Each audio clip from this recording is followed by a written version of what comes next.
Hey, friends, welcome back for a new episode of the My Impossible podcast. Today, you're in for an energy boost. Coach Jim Stroker is our guest. And as you'll see very quickly, Jim brings a level of energy and playing full out that's unmatched. You'll get to hear some of Jim's story with his family, his background, and the story of origin. I was blessed to be able to meet Jim as a result of time he spent at my wife's school when she was teaching, speaking to the students and the staff there. And he and I have become fast friends. And who Jim is to me is full out. And that doesn't mean he's always boisterous and bouncing around, but when he's with you, he's with you. He's present, he's purposeful, and he's giving his heart in everything that he does. I think you're really going to enjoy this conversation with Jim Stroker.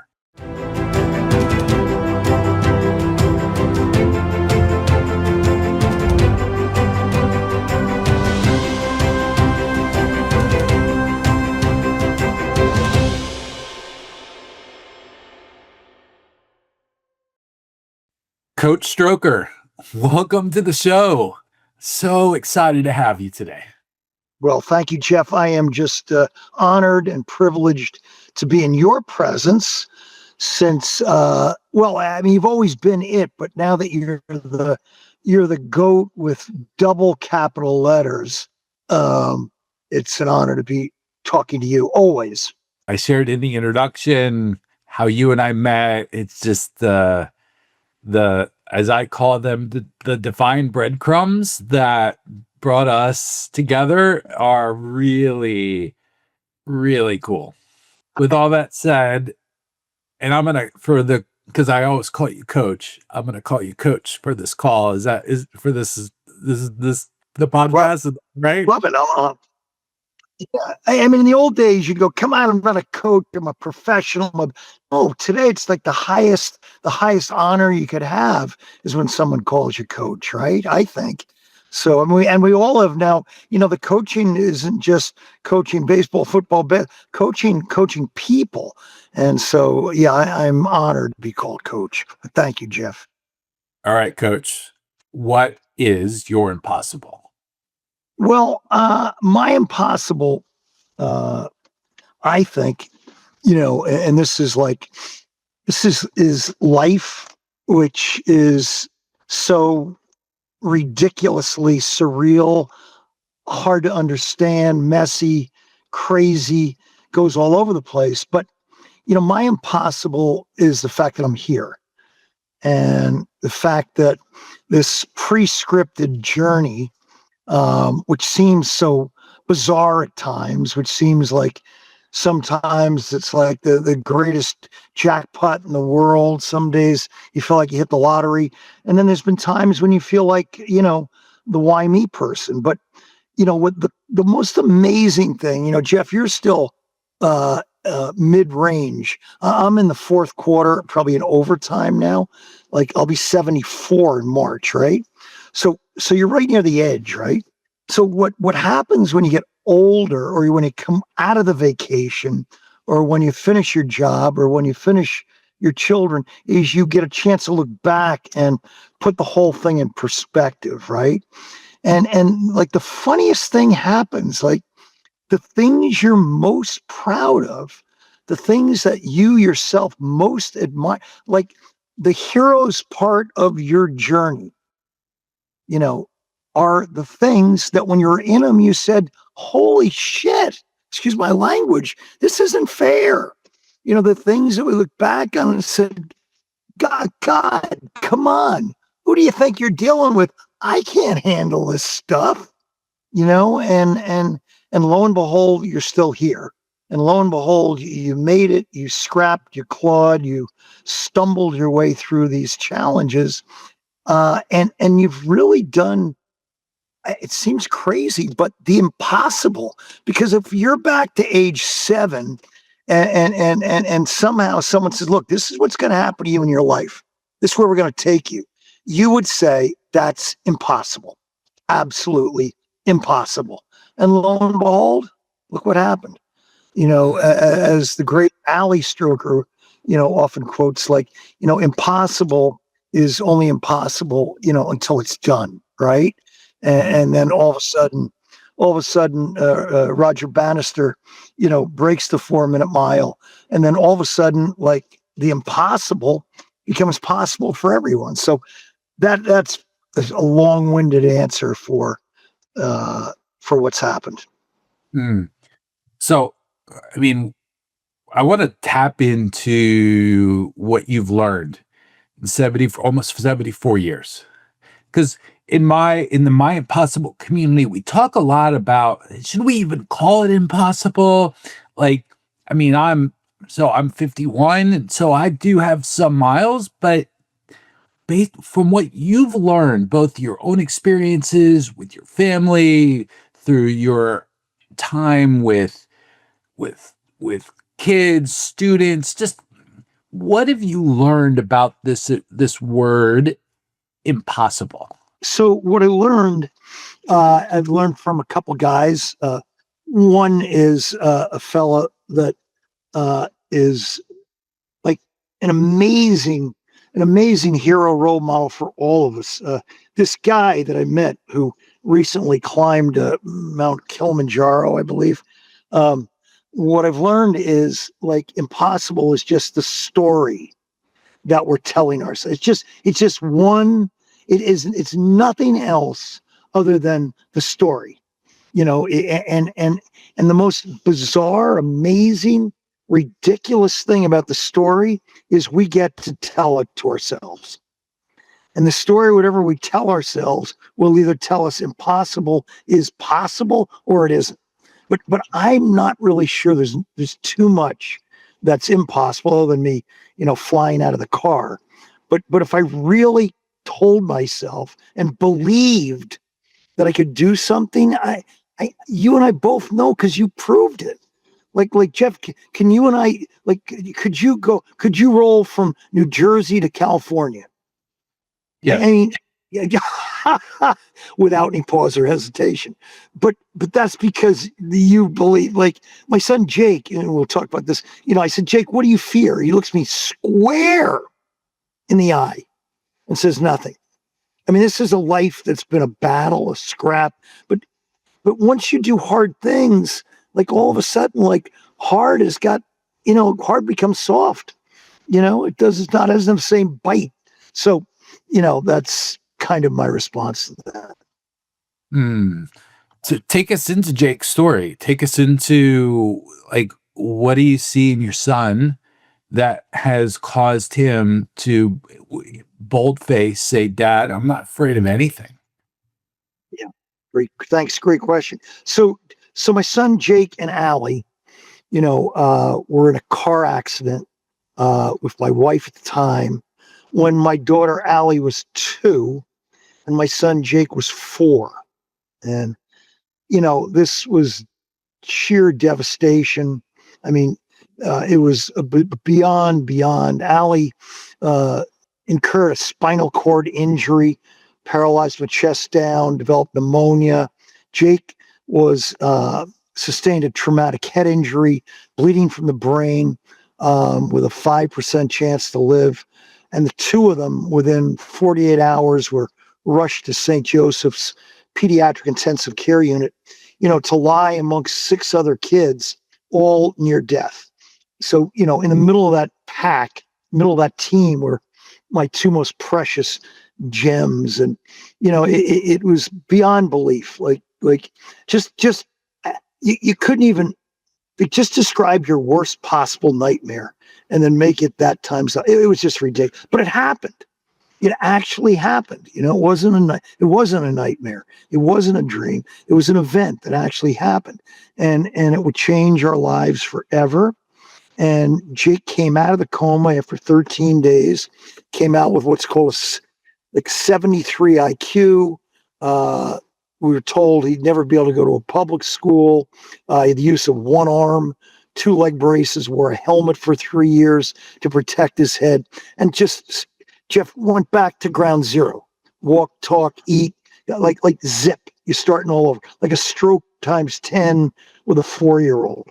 Allie was 2, and 2 is like nothing, right? 2 is like this little thing, who's fitted for her first wheelchair. She has her chin in her chest. She's shivering. She's shaking. She's filled with all kinds of drugs to now have her body be able to function. And that was the game. That was the team. You got them right here. Like, coach, you want to coach a big game, right? And I was a coach at Ridgewood at the time, and I loved it and thought, one day maybe I'll coach in the big time. Like one day I'll circumvent this Ridgewood High School, go right to Giant Stadium, or one day, and all of a sudden you're in the middle of the real game, the biggest game you'd ever be in, and I had a chance to be part of it and watch these two heroes, work their way up. So, Jake now is 40, Allie's 38. The few pieces to this puzzle or game plan that had to be ignited was, number one, always optimism, right? Like something good is going to come out of this.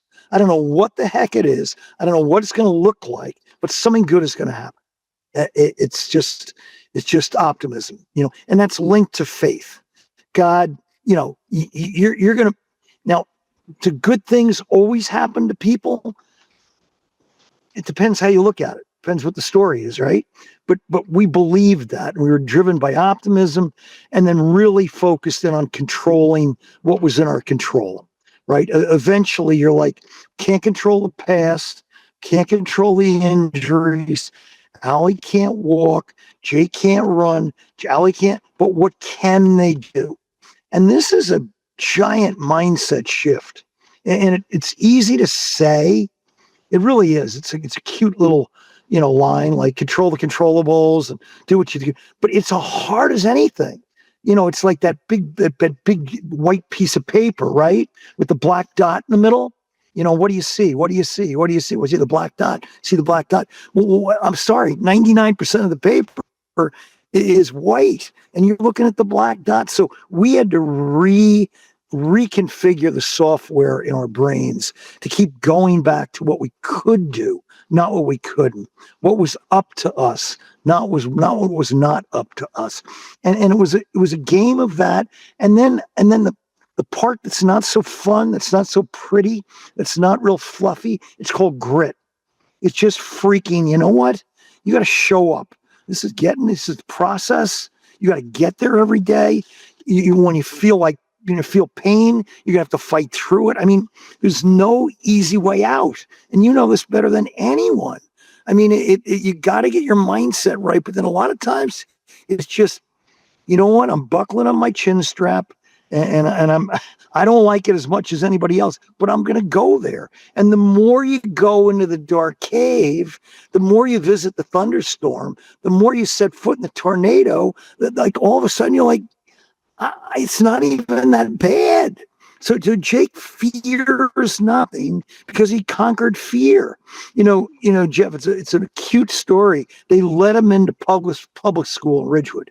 Like they said, they want to give the kid a chance. He's 73 IQ, like impossible. So 2,340 days. That's how many days it is, Jeff, from the day you set foot in kindergarten, from the day you step out of the door in 12th grade. 2,340 days, okay?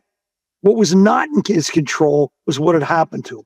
Using one arm, the accident. What was in his control was his grit, fortitude, and willpower. Jeff, 2,340 days later, without one miss, Jake finished that school and went on to get his degree from Fairleigh Dickinson. But he never missed a day. This is for real. Like that's grit. That's show up. And Allie, Allie's got in her wheelchair. She can't run, jump, skip, or hop, right? And that's not what we're going to focus in on. We were just so grateful because an inch away is use of no arms. She's quadriplegic. An inch away, she's got a trach, and so Allie had this, ability to use her arms and had a mouth. She could sing, she could speak, and all of a sudden, we focused on what she could do, and she started to sing. And it's a funny thing, Jeff. Like when you go in for the buffet, or you go and there's like 75 different things to eat. It's kind of hard to decide what to eat. If you go into Barnes and Noble to pick up a book, you can walk around in a circle. But if you go into a small bookstore that's got like 8 books, you might go, wow, I kind of like this better. And these buffets, like, no, you only get a choice of 3 things. When you don't have that many things that you can do, you get really good at focusing on what you can do. And that's what Allie did. And Allie, obviously went through Ridgewood High School, first wheelchair-bound actress ever to be in the NYU Tisch School of Performing Arts. And then in 2017 became the first in 126 years. 126 years, they had never put an actual person who was in a chair, on the stage. There are people who played the part. I'm paralyzed. I can't walk. They've been there, but never. So 120, she became the first person. She did the impossible. And then in the year 2019, won a Tony Award for her role in Ado Annie in Oklahoma. And so Allie now, like you, exact same model.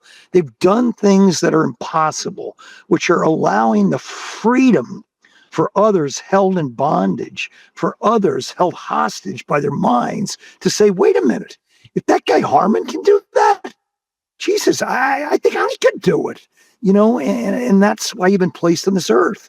It's not, you weren't given like, oh, here comes the guy. Let's give him one of the easy roles. Let's put him in the play. Let's have him run. No, this is the hero. This is the hero for all of us. And the problem with the hero's job is really freaking hard. And that's what you've been given. And you've answered the call. Allie has and Jake has. And I'm sure, Jeff, if I tell you, Jeff, what do you fear? There's a similar response. Not much, right? Yeah, it's interesting, this relationship with fear. I would say, I could name a few things, external things that I'm afraid of still. But what I contend with is the fear of insignificance, the fear of not being seen, the fear of things falling to pieces. And I'm wondering, as the dad, we could talk about Jake and Allie, but for you as the dad, what were the fears that you had to contend with? Not the external ones, like, will they be injured? But what were the Coach Jim Stroker fears that you had as you journeyed through this? Coach Jim Stroker sounds like some fancy guy. I'm just a regular guy with regular thoughts, regular feelings, right? And what we have a tendency to do is always catastrophize, right? I don't care who you are. Like, oh my God, can you picture Allie age 2 in a wheelchair? Okay, what's this going to be like, her life? Well, you go right to the negatives. You go right to the worst possible scenarios. And Jake, never be with anyone. He'll never, you just go there. And that's this mind. If you know you're going to go there and you almost giggle about it, then maybe just those thoughts you can contend with and wrestle with, because they're just thoughts. And, is that the truth? Like those thoughts that we think that scare the shit out of us, are they really the truth? It's all the Byron Katie work is so good. And, is it 100% the truth? Right. And what is that thought doing to you? How does that thought feel? What if you could just release that thought and just for a minute, just believe that something good would happen? How would it feel? Because you and I both know these thoughts of worry, thoughts of fear, they're kind of wasted energy. And 99.8% of the things that we really fear very rarely happen, So so that was, but we feared the worst. And let me tell you, it was, I had a lot of rough times, and fortunately my dad had died at age 48. I was 9 years old. My mom was 44. And so I had a dress rehearsal a little bit for this whole thing. It was a one night, just like one day of this car accident, bang, all of a sudden your dad's done. 48. Like I'm my hero. I'm 9 years old. The worst possible thing could ever happen to me and my brother and my 44-year-old mom. But my 44-year-old mom, after 23 days, took us down to the refrigerator and said, "Look at that sign up there, boys." And we said, "What the heck's that?" She said, E plus R equal O. The events in your life, guys, that doesn't dictate the outcome because we own the response. We own it. And we're going to have a great life. We're going to have a great child. We are going to do that because we control that. And so I was coached by the Vince Lombardi of crisis at age 9, and I watched it. So I was all ready for the reframing, for the reframing of the story, and to be able to turn obstacles into opportunities, problems into possible. Like this whole game was our whole life. Like, how are we going to make this good? How are we not going to put up with not put up with it? How are we going to make it good? Like how are we going to make this long trip in the car for 4.5 hours to grandma's house? How are we going to make it great? Right? How are we going to make COVID great? How are we going to make having a broken leg and you can't play this football season? How is that going to become better than if you did? And that was the game all the time. And I loved it. I love the frame of a game. Like we're in the game and we use gaming metaphors in our language a lot. But as I'm listening to you, Jim, like this isn't just a metaphor. This isn't just a cute saying. Like we're in the game and let's play the game well. Like it feels like there's substance to it. As you talk to students, you were a coach for many years. How do you help convince, I'll use that term, a middle schooler, a high schooler? How do you help them see a different way in this game that they've been blessed to be able to play? Well, growing up without a dad, I had a giant hole. I wanted that experience. I wanted so much to have a man, a mentor, a person that was modeling a father talking to me to inspire me. Right? That's what I wanted. I wanted dad to go, "You could do it." So I wanted this all my life. And then vicariously, almost in a bizarre way, I felt myself with this ability to be this situation with kids. Like as soon as I got older, like all of a sudden I'm the dad and every kid I'm talking to is me. And I maybe like you, I mean, I am moved by certain people and the emotion of how they speak and what they say. It could change my whole month, year in life. When I get that right message of inspiration in a locker room pep, someone who believes what they're saying, I don't care if they're a minister or a father, that like I feed off stuff. And there's no tricks or tactics. When I'm talking to kids, like I'm speaking from my heart. I'm giving it this is the gift. Like I'm giving it like you say it. This is a game. I'm playing. I spoke to 300 kids. It's an all out effort. Like I'm not up there reading from a script. I'm up there going, this is for real. I mean, you actually can change your story today. And no matter who you are, you could do anything. You can. And then, you show pictures of Allie winning the Tony Award and Jeff Clem. You go, yes, it's true.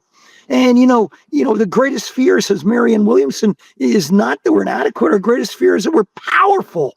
beyond measure. It's our light that scares us. And I give the Herb Brooks speech, the 1980 Olympics. You were born to be here. This is your time. And I quote Teddy Roosevelt, it's not the critic that counts. It steps in the arena. And I say it like, I don't know if there's anybody better than me at this, because I'm giving everything I have. And I know on this day, there's no one in the United States in a school that's giving more of it. I know I can control my effort, my validation, how much I believe, and I'm going to give that everything I can. And and it feels like you're this is what God is saying. You still got work here, coach.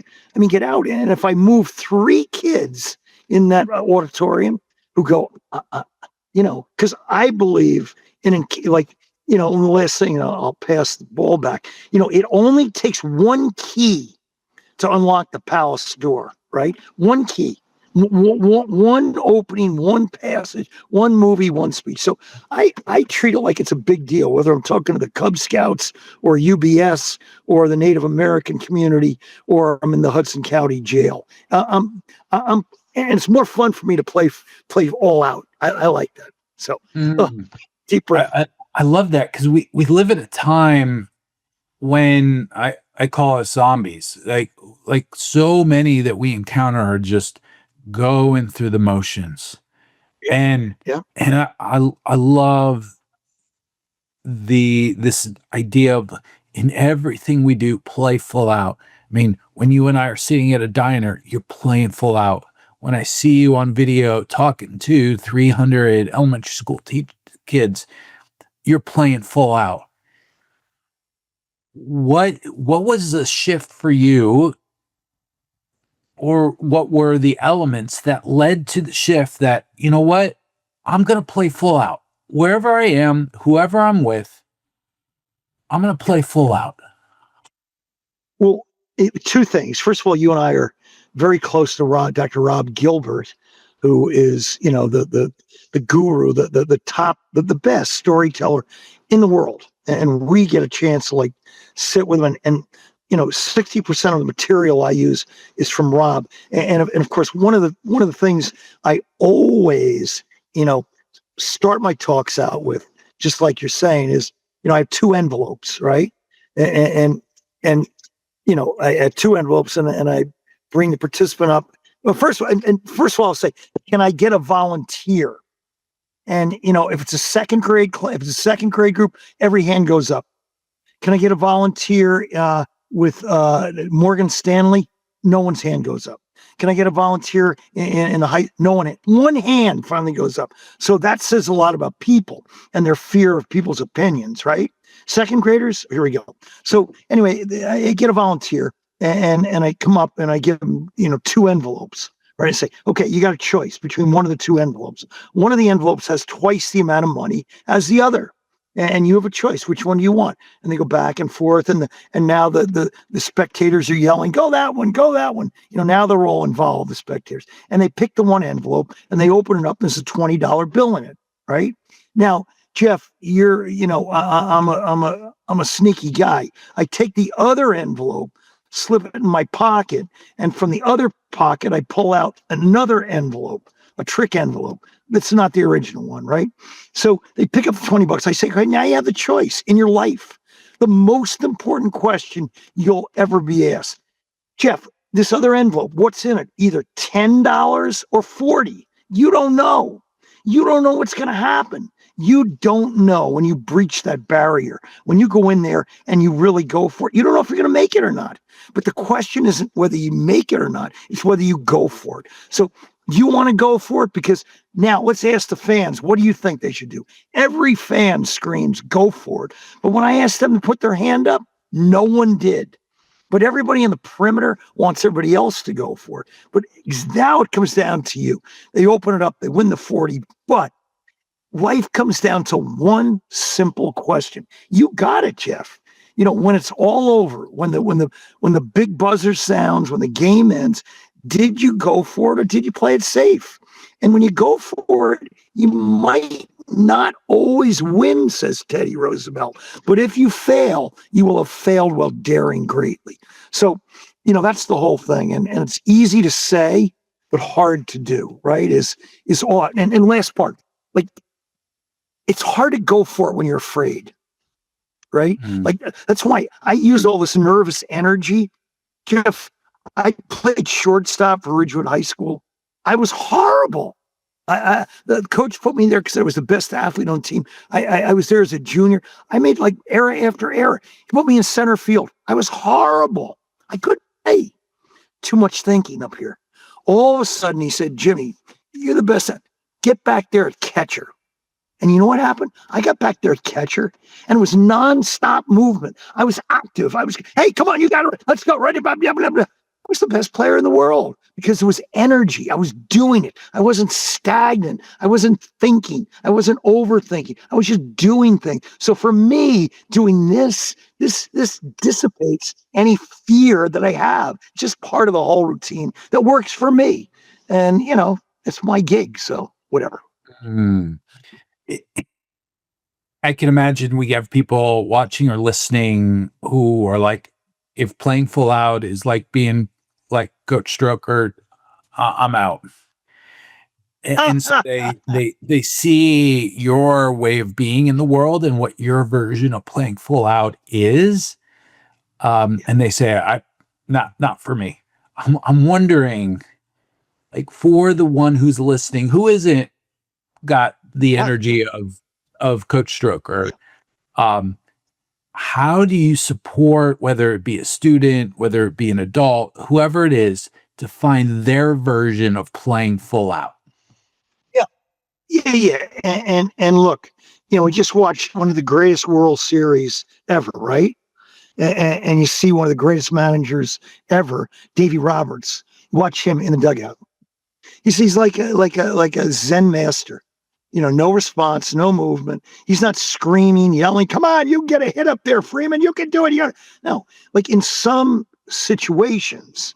But when you're trying to transmit energy, like, if my job is to transmit my energy to you, I could do it in a Reiki session. I can put hands on, but that's the way. But certainly, there's styles, great leaders that are quiet, that are humble.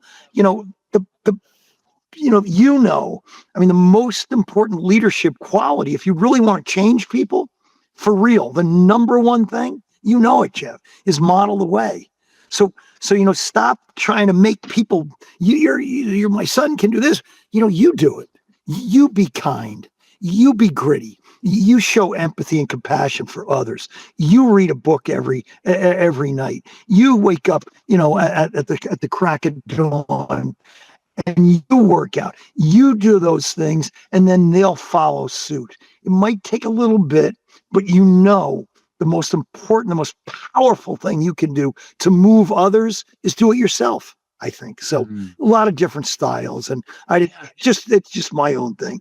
And what I get, Jim, when you're, again, whether you're with me at a diner for breakfast or you're in front of 300 people in a gymnasium, is that you're giving them your heart. Like playing full out, showing up fully for them is giving them your heart. And for you, it's hand movements and energy and bouncing around. For Dave Roberts on the Dodgers bench, it's quiet confidence. But he's given, in each case, you're given your heart. Yeah, who you are. Yeah, who you are. You're being totally vulnerable. Yeah, yeah. But by the way, again, and this staying calm, being focused and confident are the three attributes of great leaders, right? So calm is crucial. And when I'm doing all this jumping around, like it's a little bit of a paradox to what I want to say, because when things get rough, when the bell goes off and the tornado hits, the most important thing we can be is in a calm, Zen-like state. And I practice all day, breath work, meditation. This is my Superman outfit act, when I'm trying to really, for me, when I want to move people, because again, I'm 74. I'm shrinking. I'm 5'8", 5'9". Look, there's not much here. I successfully flunked out of college at one point. I was a solid C student. I'm not that much, but I can out energize. I can out enthusiastic. I can give you more. So that's my gig. That makes me stand out. I'm a self. I'm not the smartest guy that ever lived. I don't, but I can study things and know certain things and then act as if, because I really believe it, what I'm saying, I believe. And that's always the key too. Is the guy a phony or a fraud? Can I trust this guy, or is this a show? When he gets off, is he like, he smiles, hey, how you doing? How's everything going? Then, okay, is it over? Okay. All right, I'll talk to you later, right? I mean, we've seen that shift, right? Try not to be that, but so that's too much. So go ahead, Jeff. You're doing such a great job at listening. So we're gonna wrap here in a minute because I want to have you for part 2. So we're gonna leave people wanting more, but for now, right? For now, yeah. We talked before about being in an auditorium and the thought maybe I could reach 1 or 2 or 3. So you got an auditorium full of listeners. You got people from across the globe. They're dealing with stuff right now. The bell is rung. What do you want to say to them? I want to say that, wherever you are in your life, whatever's going on with you, whatever's going on in your experience is exactly where you're supposed to be. If it's hard because it's sending you a message that the environment outside needs you to be your best self. It's all happening for you, not to you. And, this process of getting through difficult things, which you've been through, our family's been through, and listeners are in this big, giant elephant looking, challenge they're facing. And it is so crucial, to try to break this down and get present, and just accrue these small little chips, chip away, just one day at a time, 1% today, and feel like you have answered the call today by getting maybe 1% better, by doing one thing that's going to help you work your way through this challenge. And that's not going to like it's the stonecutters. I know you love it. The stonecutters creed, right? Whenever like nothing seems to help, like it just seems almost too much. I just go really watch the stonecutter, and he's hammering away at that stone, like just hammering, and nothing's happening. Like nothing's happening. And then all of a sudden, like from nowhere, on the 100th blow, the stone splits apart. And it wasn't that 100th blow, but all the hits that came before. And this is called, James Clear, the period of latent potential, right? Where like nothing's happening. Coach, I've been coming to therapy for like a month now, and I'm not any breakthrough. I applied to 50 jobs. I can't get one. No, but I stay with it. And it's that everyday grit of staying with it. And we call showing up, and then all of a sudden, like magic. And Jeff, by the way, the magic only usually happens right after you're about to give up. When you said, that's it, I'm done. Like God, or whatever you believe in, I said, like, okay, they made it. If you go that one extra day, then serendipity, then all of a sudden synchronicity, all of a sudden things are going to, like, holy shit, I can't believe it. So it's just nudging you to go over that line. And, look, you are the epitome of the model of someone saying, no matter what challenge you've been given in your life, no matter what obstacle you're facing, You can make it through it. It's not easy. It's hard, but take it one day at a time. It's the Michelangelo story. You know it, right? You know, he goes in there with the David sculpture. And what does he do in 1504? He starts chipping away at the thing. And people are like, you got to be kidding. That 18-foot block of concrete, it's no good. They've had 3 other sculptors try. You can't do it. It's impossible. But what does this guy do? He just chips away every day. He chips away for 3 freaking years. 3 years. Chips away, and then the miracle happens. Inside of that was sitting the miracle, and that's what's inside of us. But it's one day, and last part, and I will stop. It's a Tom Hanks movie, right? It's A League of Their Own, right? Tom Hanks he's got his star catcher Dottie walking out with her suitcases, right? And she's going, I can't do it. It's too much. I got to go home. You got to go home. We got a double header today. You can't leave. We need you. She goes, look, it just got too hard. And his answer. Hard? It's supposed to be hard. If it wasn't hard, everyone would do it. Hard is what makes it great. And you know what? You said it. I have one fear, leaving this earth without feeling like I went for it. And going for it is hard. And that's what makes it great. So blah, blah, blah. Too much. Jim, if folks want to find you and learn more about you, your speaking, your coaching, where can they find you? Thanks, Coach. It's coachstroker.com. And if you like the story, the book just came out 2 days ago on Amazon called Huddle Up. So it's kind of a fun 250 pages. It looks like it's written for a 3rd grader. Like it's good for those who are like to feel like I turned a page. I got into another page. It's very readable and fun, and it's got a lot of messages inside. So thank you, Awesome. Jeff, for that. Well, we'll put all that in the show notes, and I'm just going to say to be continued. We got more good stuff to say to the world. Love you. Thank you so much, Jeff. Thank you. Love you too.